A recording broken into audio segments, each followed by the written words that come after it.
Quantas vezes tu já ouviu alguém falar: "Ah, é só fechar a boca"? Ou então, "Quem quer, consegue"? Se fosse simples assim, a gente não estaria falando de uma epidemia global. A obesidade não é uma escolha, mas a forma como a gente trata as pessoas com essa condição é. E ela ainda carrega muito estigma, preconceito e reducionismo.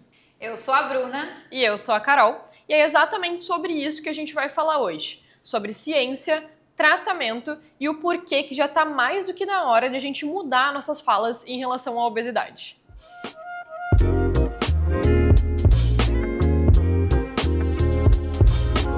Antes de falar de fisiologia e tratamento, a gente precisa começar do início, pela forma como a gente se refere à obesidade e às pessoas com essa condição. Não é o obeso, é a pessoa com obesidade. Parece detalhe, mas não é. E a linguagem People First enfatiza a importância da gente colocar a pessoa antes da condição. A obesidade não é uma questão moral. E quando a gente reduz as pessoas à doença, a gente acaba reforçando estereótipos pejorativos que fazem associação com irresponsabilidade, com descuido, com preguiça, que não reflete essa condição crônica tão complexa. E isso afeta diretamente no cuidado. Estudos mostram que o estigma da obesidade afasta as pessoas do sistema de saúde, aumenta o sofrimento psicológico e pode até agravar o quadro clínico. Então, a primeira mudança é a de linguagem, e isso já abre espaço e caminho para a mudança de atitude. A obesidade é uma doença crônica, multifatorial e recidivante que envolve alterações metabólicas, hormonais e até estruturais do nosso sistema nervoso central, principalmente nos centros que regulam a fome, saciedade e a recompensa. Além disso, a doença conta com uma influência genética, ambiental, psicológica, nutricional e metabólica, cuja interação explica em parte por que algumas pessoas ganham peso mais facilmente. Um ambiente obesogênico, por exemplo, ou seja, aquele contexto em que o indivíduo está inserido, tem um acesso mais facilitado a alimentos ultraprocessados e hiperpalatáveis, associado a um estilo de vida mais sedentário, a privação de sono e ao estresse potencializa essa predisposição. Até porque um balanço energético positivo mantido por muito tempo acaba contribuindo para uma hipertrofia, ou seja, o aumento do tamanho das células, e para uma hiperplasia, que é o aumento do número das células de adipócitos, e leva a um ganho de peso. E essa interação entre fatores genéticos e fatores ambientais já começa desde cedo. Já temos estudos que falam que crianças expostas a ambientes estressores, ou a falta de sono, ou também a uma alimentação inadequada, têm maior risco de desenvolver a obesidade na vida adulta. O organismo se adapta, o metabolismo sofre alterações e essas alterações dificultam ainda mais a perda de peso. E aí é aquilo que a gente já conversou lá no nosso primeiro episódio, né? Essas alterações do metabolismo fazem com que a gente tenha uma redução do gasto energético e um aumento da fome. E aí fica mais difícil ainda para a gente fazer essa manutenção do peso perdido. E é por isso que falar em falta de disciplina é tão reducionista. A biologia não deixa essa conversa ser tão simples assim. Inclusive, é importante a gente ressaltar que esse ambiente obesogênico é uma junção de contexto físico, social e cultural que dificulta a adoção de um estilo de vida mais saudável. Enquanto um alimento ultraprocessado custa menos do que um alimento in natura, não dá pra gente dizer que comer saudável é só uma questão de escolha. Da mesma forma, quando alguém precisa escolher entre trabalhar mais horas para pagar as contas ou separar um tempo para fazer algum tipo de exercício, é óbvio que o exercício não vai ser a prioridade. Fora a falta de espaços seguros e acessíveis para realizar esse tipo de atividade em inúmeras cidades. Ou seja, enquanto a gente não olhar para o lado e não furar a bolha, a gente vai continuar repetindo que a obesidade é uma escolha, quando na verdade ela é consequência de um conjunto de fatores. Bom, mas diante disso, como que a gente define e diagnostica a obesidade hoje em dia? A obesidade ela é concebida como um excesso de adiposidade que representa um risco à saúde. E mundialmente, ela é diagnosticada através do IMC, que é uma razão entre o peso em quilos e a altura em metros quadrados. Segundo a OMS, valores a partir de 30 quilos por metro quadrado já são definidos como obesidade. O problema é que o IMC ele é apenas uma razão. Ele não consegue prever a composição corporal. E através dele a gente não consegue ter uma previsão de quantidade de gordura daquele indivíduo e não consegue prever se essa quantidade de gordura é prejudicial à saúde. Ele ajuda em triagens populacionais, mas ele não mostra a composição corporal. Então ele não determina a quantidade de gordura. A gente não consegue, a partir disso, ver se essa gordura ela vai ser ou não prejudicial à saúde. E isso pode levar a alguns equívocos. Pessoas que têm uma massa muscular muito aumentada podem ter ali o IMC muito elevado e ter o diagnóstico de obesidade ou de sobrepeso, porém com níveis de gordura corporal adequados. Em contraponto, a gente pode ter também pessoas que têm o IMC abaixo de 30, né, mas que têm um excesso de gordura corporal e que têm esse risco subdiagnosticado. E é aqui que entra uma proposta muito importante e interessante, publicada recentemente pela The Lancet Diabetes and Endocrinology Commission. Ele sugere uma redefinição de obesidade que passa a ser entendida como uma condição caracterizada por um excesso de adiposidade, com ou sem distribuição ou função anormal do tecido adiposo, causada por múltiplos fatores ainda não totalmente compreendidos. E eles ainda trazem dois tipos de classificação: a obesidade pré-clínica e a obesidade clínica. O diagnóstico, então, passa a ter duas etapas. A primeira delas é para identificar se existe um excesso de gordura corporal. Isso pode ser feito através de 3 métodos. A primeira delas é através da medição direta de gordura corporal, que pode ser feita, por exemplo, através do DEXA ou da bioimpedância. A segunda é uma medição antropométrica além do IMC, que pode ser circunferência da cintura, relação cintura-quadril e também a relação cintura-estatura. E a terceira delas são 2 medidas antropométricas sem contar com o IMC.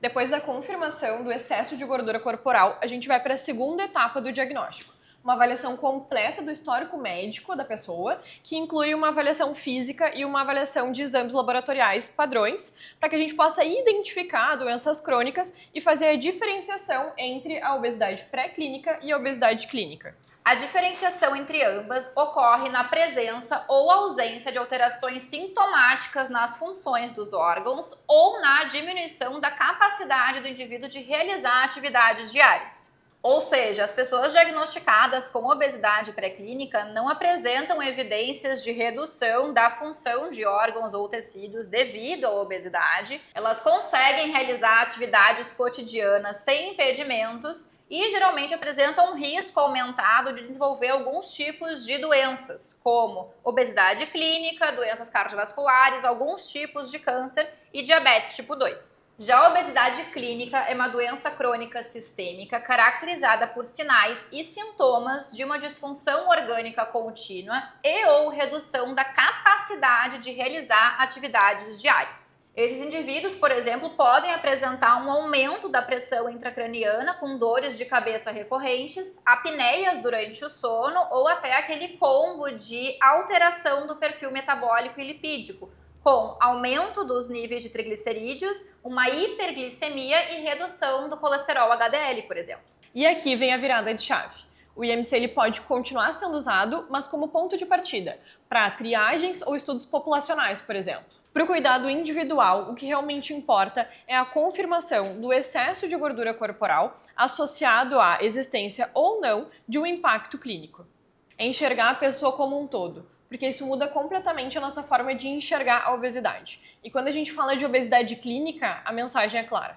A gente está falando de uma doença crônica, grave, que precisa de tratamento. Não é uma escolha de estilo de vida ou falta de força de vontade. E aí a gente chega num ponto crucial. Se a obesidade é uma doença crônica, o seu tratamento também deve ser.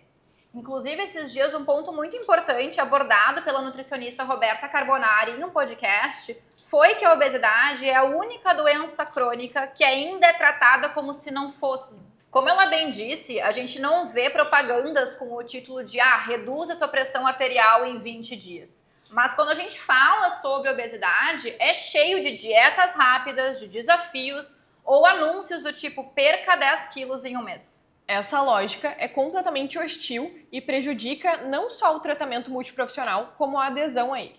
Passa uma ideia de início, meio e fim, quando na verdade esse tratamento tem que ser contínuo e tem que englobar questões clínicas, psicossociais, alimentares e comportamentais. E quanto mais cedo a gente entender isso, mais chance a gente tem de ter resultados sustentáveis.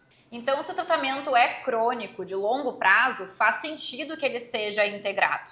Porque não existe um único recurso capaz de dar conta sozinho. Ou seja, o tratamento nunca é só sobre dieta, ou só sobre exercício, ou só sobre medicação.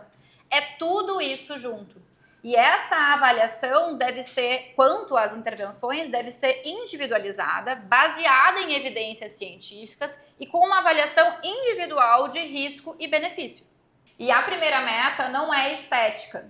É melhorar ou atenuar, quando possível, as manifestações clínicas da obesidade e prevenir a progressão para complicações associadas a essa doença ou danos em órgãos-alvo. Uma perda de 5 a 10% do peso inicial já traz benefícios enormes, sendo que uma perda maior do que 10% pode até levar à remissão de doenças como diabetes tipo 2. E aqui entra o multiprofissional. Nutricionista, psicólogo, médico, educador físico, porque sem esse suporte, o risco de abandono é alto. E mesmo com medicações excelentes já aprovadas para o tratamento da obesidade, se a gente não tiver um acompanhamento nutricional e comportamental, aumenta ali a chance de a gente ter uma redução muito grande da massa muscular durante esse processo e também o reganho de peso, caso a longo prazo o tratamento venha a ser cessado. Inclusive, um parecer sobre as prioridades nutricionais para apoiar o tratamento da obesidade com análogos de GLP-1, publicado por algumas das principais sociedades que estudam obesidade, trouxe alguns pontos super importantes em relação a isso.